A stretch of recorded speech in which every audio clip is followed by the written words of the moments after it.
Hello everyone, this fishing report took place on 9 April 2026. That's a Thursday, and where I decided to go fishing was Gang's Bayou.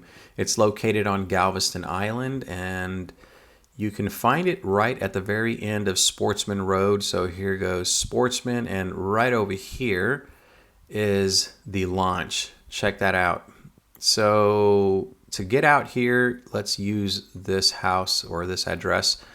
12044 Sportsman Road, Galveston, Texas 77554. Just plug that into your GPS and it will bring you right over here towards the very end. And this is what the ramp looks like. So it's just enough room to squeeze a kayak through, and you can see that right there. The water level was pretty high. It was all the way up to the rocks right over here. And so, yeah, we had some high waters on this particular day. So there are a lot of no parking signs you can see right here. They're on both sides of the street. So what you're going to want to do is drop your kayak off over here, drive your vehicle all the way down until you get way over here. Now, these vehicles, somebody removed a nope. Okay, how do I get there? We go. Okay, so those vehicles were parked right over here. Somebody removed this very last no parking sign. What I will caution you is that fire hydrant is right across the street. So just because the city or somebody removed that sign right there, and there's people parking right over here, you might get cited for parking right next to a fire hydrant, even though you are on the opposite side of the road. It's just food for thought. I'm not saying, hey, don't do it. Just get in where you can fit in. I do recommend getting there super early because the parking is very limited. So after that sign right there, that's where you're good to park. I have been coming here for the past 8.5 years. I've never had any tickets or anything like that. So just, yeah, during the week, it's usually a lot of open space, but on the weekend, because this is a very popular spot, it does get pretty crowded. So just something to be mindful of. For those of y'all that are new to this spot, as I was saying, it's very packed on the weekends. You'll want to make sure that you come in, park your vehicle over here. There's usually around room for about 3 vehicles to access this little turnaround point. So you're going to have to get creative. But what I will say is that when you offload your kayak to fish this area, you don't want to set it up at the same time. That takes a lot of time to do. Whenever you get it completely ready to launch, just offload it, get your stuff out of the truck into your kayak itself, and then set it up after you go and park. Go get that parking spot first, because people, yeah, they might get creative, and then you're not going to have a spot to park. And then the other thing is, if you take that long to set up and then go park, then another person doesn't get to set up their kayak. They have to wait for you to fully set yours up. So, all right. The conditions that we experienced on this particular day, it was a very short one, mind you, because there was really no reds to be had. I didn't see anything back there, but let's knock out these conditions and then I'll show you the trek that I took. Temperature was 71.4 degrees. The water temp was 70.9 degrees. Water level was 1.75 feet. The winds were blowing at 10.89 knots from the east. The tide was mid-incoming, and there was some very strong movement, y'all. So with the water level being at 1.75 feet, it was pretty high. It was all the way up to right here where the crushed rocks are, and launching was fairly easy. I was able to set my motor down and be able to go through all of this right here until you access the bayou. Now, what I did whenever I first launched was fished the little, what is it called? The entranceway. Okay, get away from that. My gosh. Sorry, y'all. So you can see the water break right there. This right here had a lot of current ripping through it, and the winds were blowing in the opposite direction, so it looked like a washing machine, so to say. A lot of current right there, but there was no trout. I did cast a paddle tail, and then I also used a shrimp lure. So nothing bit right over here. So after about 15-20 minutes, I decided to leave that area and start making my way over towards the bayou right over here. So let's go back to, there we go. Left all of that behind, made my way through here, and then started going into the wind. I tried fishing, but it was of no use. It was just, the winds were just atrocious, y'all. And the best way to describe them was when I got out there, it was at 10.89 knots from the east, and throughout the day, I think at its peak was around 14-15 knots. Yeah, I don't recommend going out there in very high winds, but being that I was going, like when I got there, they were low enough for me to make my decision to travel to Galveston. And then when I got there and I took my screenshot at 10 point something knots, yeah, I was just like, yep, it's going to be one of those days. And sure enough, it was. The water, however, was really nice and like a cleanish color for being back here. Normally it's going to be like a milky color, chocolate milk type color. And it was just, I was surprised to see some very clean water. Made my way into the main bayou. Started going through this nice and slow at around 1.2 miles an hour. I do fish this area right here because it's a deep little pocket. Usually you can catch some speckled trout. Didn't get hit not once, so I just moved on really quick. Now, whenever I don't get any bites throughout my trek coming here to this bayou and this huge back lake, I mean, this is a really big back lake, y'all. If I don't get hit, then I just know to hurry up and get to the backwaters. Now, what I'm meaning about the backwaters, this is the back lake. And then all of this right over here are the backwaters. A really nice expanse area for them reds to push back into whenever the water level does get high. There's a lot of grass out here. You see all this dark stuff right there? Well, that's all water, and it's submerged vegetation. And it's really good for crabs, shrimp, and mullet, all of them to hide and then also to feed off of. And so that's what makes this area really nice. Now, there's a lot of times where you're not going to be able to reach it because the water level is just too low, and you won't even be able to get through the, like, so to say, bayou or ditch that feeds this area. But if you can get back here, then usually good things will happen.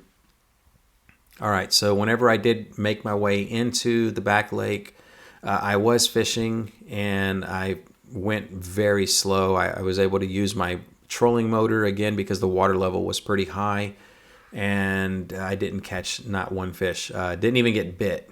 There were like small amounts of mullet back here, and I do believe I saw like a shad jump. 100%. I didn't get a 100% ID on him, but it definitely had the profile of a shad.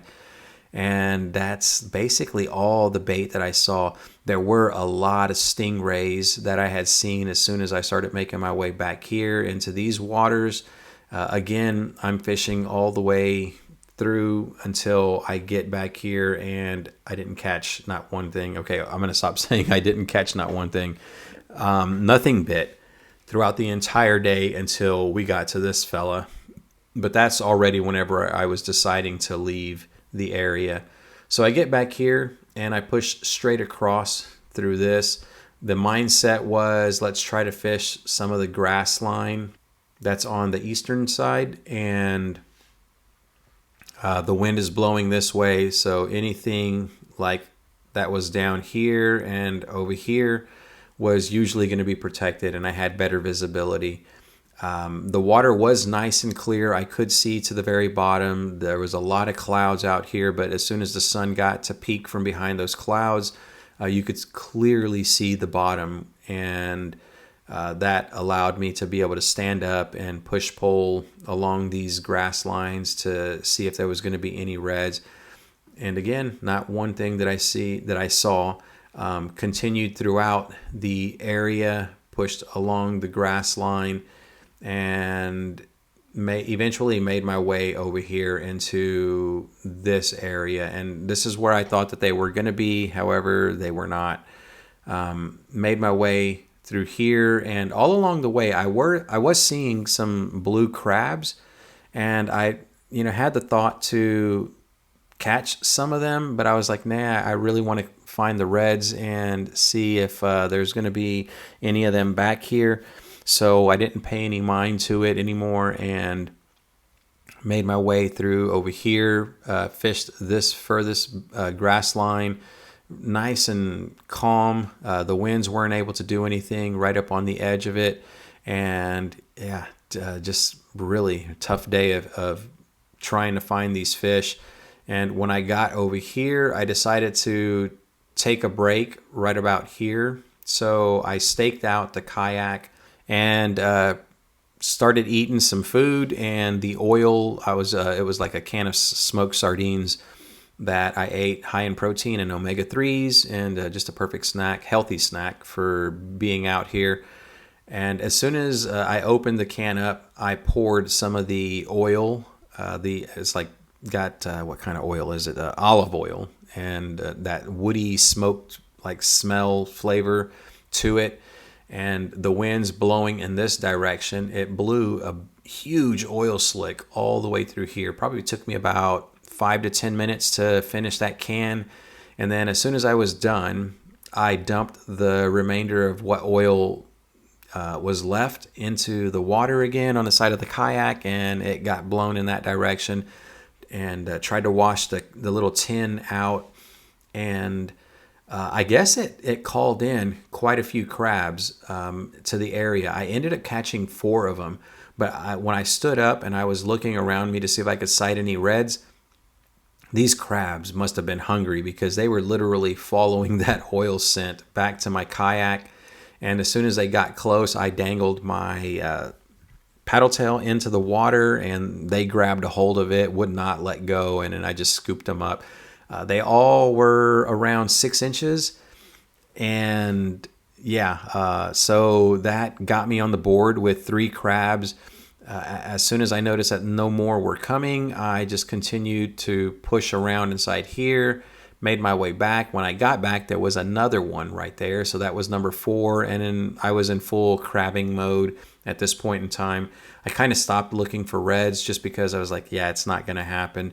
And so started pushing around, and no sooner than I was like, yep, it's not going to happen, I made my way into this area, and I did see a redfish. I tried to make a cast on him, but I think he was already spooked by me.